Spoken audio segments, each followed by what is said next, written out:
दूसरा अध्याय देवताओं के तेज से देवी का प्रादुर्भाव और महिषासुर की सेना का वध। विनियोग। ओम मध्यम चरित्र के विष्णु ऋषि महालक्ष्मी देवता उक्षिण चंद्र शाकंभरी शक्ति दुर्गा बीज वायु तत्व और यजुर्वेद स्वरूप हैं। श्री महालक्ष्मी की प्रसन्नता के लिए मध्यम चरित्र के पाठ में इसका विनियोग है। ओम मैं कमल के आसन पर विराजमान प्रसन्न मुख वाली महिषासुर मर्दिनी भगवती महालक्ष्मी का भजन करता हूँ, जिन्होंने अपने हाथों से अक्षमाला फरसा गदा धनुष बाण वज्र पद्य कुंडिका दंड शक्ति खड्ग ढाल शंख घंटा मधु पात्र शूल पास और चक्र धारण कर रखे हैं। ऋषि बोले कि प्राचीन समय में देवताओं और राक्षसों में पूरे 100 साल तक युद्ध चलता रहा। उस समय राक्षसों के स्वामी महिषासुर और देवताओं के स्वामी इंद्र थे। इस युद्ध में देवताओं की सेना महाबली राक्षसों से पराजित हो गई। समस्त देवताओं पर विजय प्राप्त कर महिषासुर इंद्र बन बैठा। पराजित होने पर देवता ब्रह्मा जी को आगे करके भगवान विष्णु और भगवान शंकर की शरण में गए। उन्होंने उनको अपनी पराजय तथा महिषासुर के बल प्रताप का संपूर्ण विवरण सुनाया।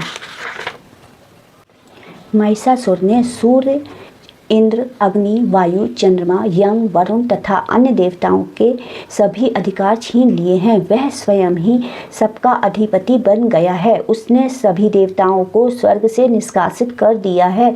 महिषासुर महान दुरात्मा है। सभी देवता पृथ्वी पर मनुष्यों की भांति विचरते हैं। राक्षसों की यह सारी करतूत हमने आपसे कह सुनाई। अब हम देवता आपकी शरण में आए हैं। उनके वध का आप कोई उपाय कीजिए। इस प्रकार देवताओं की दीन वाणी सुनकर भगवान विष्णु और भगवान शिव अत्यधिक क्रोधित हुए। उनकी भ्रुकुटी तन गई और आंखें लाल हो गईं। उसी समय ब्रह्मा विष्णु और शंकर भगवान के मुख से पूर्ण क्रोध के कारण एक महान तेज प्रकट हुआ। इसी प्रकार अन्य सभी देवी देवताओं के शरीर से भी बड़ा भारी तेज निकला। वह सब तेज मिलकर एकाकार हो गया। महान तेज का एक पुंज ज्वालायमान पर्वत सा जान पड़ा। देवताओं ने देखा कि उनकी ज्वालाएं संपूर्ण दिशाओं में व्याप्त हो रही हैं। वह तेज पुंज सभी देवताओं के शरीर से प्रकट होने के कारण उनकी तुलना किसी से नहीं की जा सकती थी। एकत्र होने पर वह पुंज एक नारी के रूप में परिणित हो गया और उनके प्रकाश से तीनों लोक भर गए। भगवान शंकर के तेज से उस देवी का मुख प्रकट हुआ। यमराज के तेज से देवी के बल प्रकट हुए और विष्णु भगवान के तेज से देवी की भुजाएं प्रकट हुई। चंद्रमा से देवी के दोनों स्तन, इंद्र के तेज से उसका कटी प्रदेश और वरुण के तेज से जंघा एवं उरु स्थल, पृथ्वी के तेज से निस्तंभों का निर्माण हुआ। ब्रह्मा के तेज से दोनों चरणों का और सूर्य के तेज से चरणों की उंगलियों का, वसुओं के तेज से हाथों की उंगलियों का और कुबेर के तेज से नासिका का निर्माण हुआ। प्रजापति के तेज से दांतों का और अग्नि के तेज से 3 नेत्रों का निर्माण हुआ। संध्याओं के तेज से दोनों भौहों का और वायु के तेज से दोनों कानों का निर्माण हुआ। इसी प्रकार दूसरे देवताओं के तेज से कल्याणकारी देवी का प्रादुर्भाव हुआ। तब समस्त देवताओं के तेज पुंज से प्रकट हुई देवी को देखकर महिषासुर से पीड़ित सभी देवताओं की प्रसन्नता का ठिकाना न रहा। शिव जी ने अपने त्रिशूलों में से देवी को एक त्रिशूल दिया। भगवान कृष्ण ने अपने चक्र में से एक चक्र उसे प्रदान किया। वरुण ने शंख, अग्नि ने शक्ति, पवन ने धनुष बाणों से भरा तरकश देवी को प्रदान किया। इंद्र ने अपने वज्र में से वज्र और ऐरावत हाथी से उतारकर एक घंटा देवी को प्रदान किया। यमराज ने काल दंड से दंड, वरुण ने पाश और प्रजापति ने स्फटिक की माला तथा ब्रह्मा जी ने कमंडल प्रदान किया। सूर्य भगवान ने देवी के समस्त रोमकूपों में अपनी किरणों का तेज भर दिया। काल ने उन्हें चमकती हुई ढाल और तलवार प्रदान करी। क्षीर सागर में उन्हें उज्ज्वल हार तथा कभी जीर्ण न होने वाले 2 दिव्य वस्त्र भेंट किए। साथ ही उन्हें दिव्य चूड़ामणि, कानों के लिए 2 दिव्य कुंडल और बड़े और कड़े प्रदान किए तथा उन्होंने उन्हें उज्ज्वल अर्धचंद्र, बाहों के लिए बाजूबंद, चरणों के लिए नुपुर और गले के लिए सुंदर हसली प्रदान करी। उन्होंने देवी की उंगलियों के लिए रत्न जड़ित अंगूठियां प्रदान करी। विश्वकर्मा ने उन्हें फरसा प्रदान किया। इसके साथ ही उन्होंने कई प्रकार के अस्त्र और शस्त्र, अभेद्य कवच भी प्रदान किए गए। इसके अतिरिक्त कभी न कुमलाने वाले सुंदर कमलों की मालाएं भेंट की गईं। समुद्र ने उन्हें सुंदर कमल के पुष्प भेंट किए एवं हिमालय ने सवारी के लिए सिंह तथा तरह तरह के रत्न भेंट किए। यमराज कुबेर ने मधु से भरा हुआ पात्र, शेषनाग ने उन्हें बहुमूल्य मणियों से विभूषित नागहार भेंट किया। इसी तरह अन्य सभी देवी देवताओं ने भी अनेक प्रकार के आभूषण और आयुध भेंट किए। इस प्रकार सम्मानित होने के पश्चात देवी ने उच्च स्वर से गर्जना करी। उनके इस भयंकर नाद से समस्त आकाश और भूमंडल गूंज उठा। देवी के अट्टहास से पृथ्वी कांपने लगी। घोर गर्जना कहीं समा न सकी। समस्त लोग क्षुभित हो गए। समुद्र में ऊंची ऊंची लहरें उठने लगी, पृथ्वी डोलने लगी, पर्वत हिलने लगा। सब देवता प्रसन्न होकर सिंह वाहिनी देवी की जय जयकार करने लगे। ऋषि मुनि भी भगवती देवी की नम्रता पूर्वक प्रार्थना करने लगे। इस प्रकार देवी भगवती ने सारे विश्व को भय मुक्त कर दिया। असुर अपनी अपनी सेना को तैयार करके हथियारों सहित लड़ने को उद्यत हो गए। महिषासुर क्रोध में भरकर बोला, यह क्या हो रहा है। इस प्रकार कहकर महिषासुर राक्षसी सेना के साथ उस तरफ दौड़ा जहां पर देवी भगवती अट्टहास कर रही थी। उसी समय उसने तीनों लोकों में व्याप्त देवी भगवती को देखा।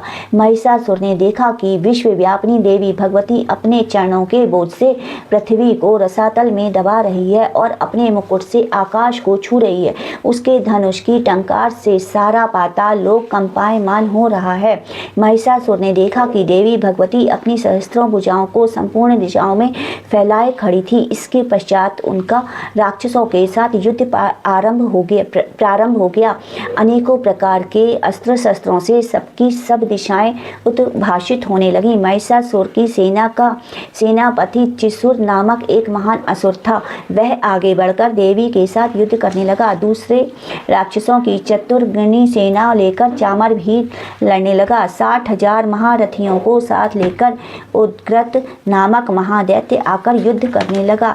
महाहनु नामक असुर 1 करोड़ रथियों को लेकर, 80 लोमा नामक असुर 5 करोड़ सैनिकों को लेकर युद्ध करने लगा।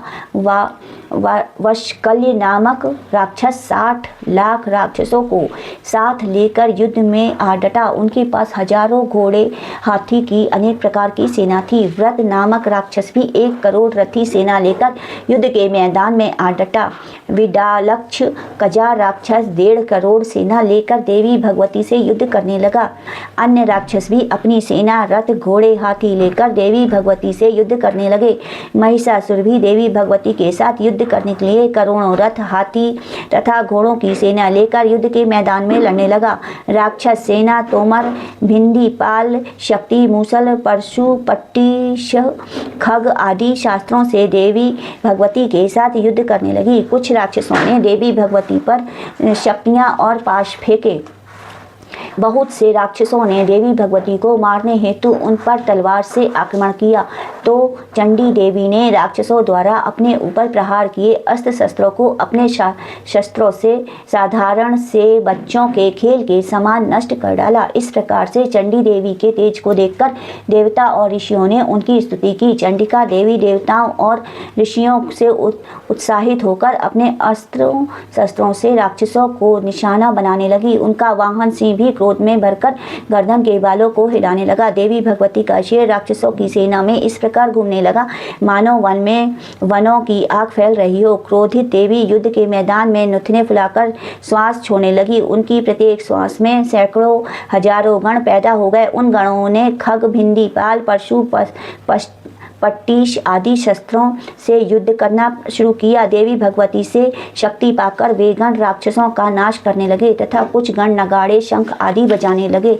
इस युद्ध रूपी महोत्सव इस युद्ध रूपी महोत्सव में कुछ गण मृदंग बजाने लगे। तब देवी भगवती ने त्रिशूल, गदा तथा शक्तियों से आक्रमण कर दिया। रणचंडिका देवी ने तलवारों से सैकड़ों असुरों को मौत के घाट उतार दिया। कुछ राक्षसों को घंटों की आवाज से मोहित कर दिया। देवी ने कितने ही राक्षसों को अपने पाश में बांधकर पृथ्वी पर घसीटकर मार डाला। अनेक राक्षसों को अपनी तलवार से मौत के घाट उतार दिया।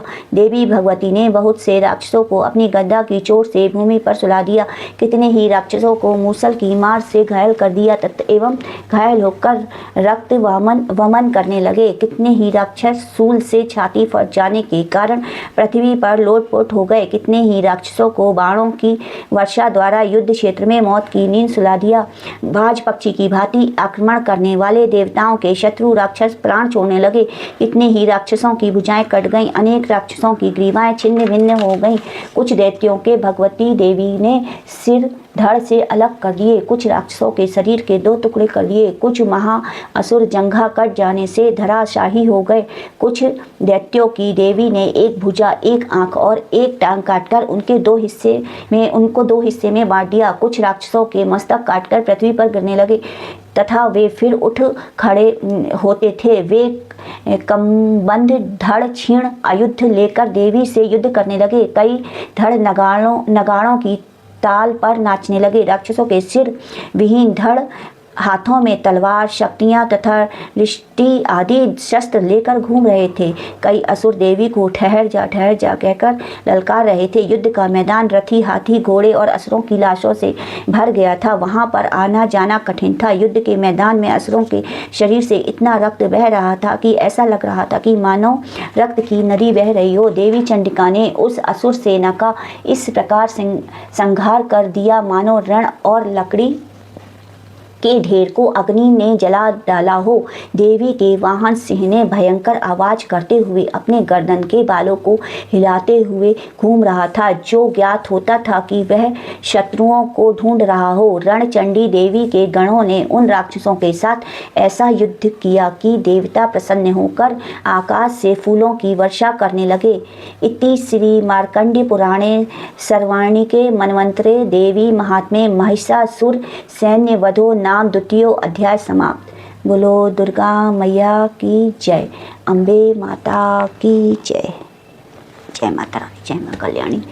इस पाठ को पढ़ने में जो भी गलती हुई हो तो हे माता उसके लिए मैं क्षमा प्रार्थी हूँ। जय माँ दुर्गे।